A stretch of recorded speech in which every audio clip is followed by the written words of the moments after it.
Jimmy Carter was born in Plains, Georgia in 1924. His dad was a small businessman and his mother was a registered nurse. Everything changed for the Carters when they bought a peanut farm just outside Plains in 1928.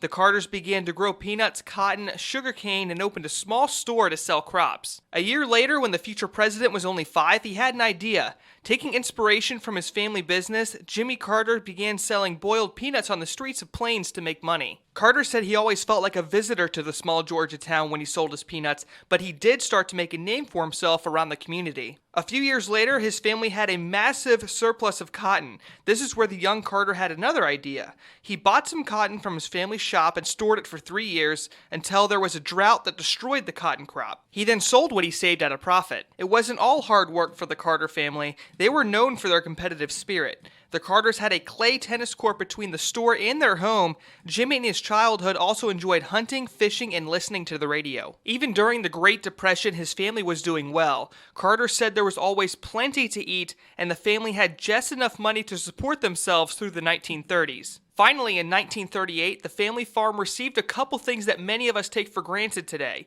electricity and running water. Jimmy Carter would go on to be the first one in his family to graduate high school and the only president ever from the state of Georgia. From Plains, Georgia, Daniel McFarland, WGXA News.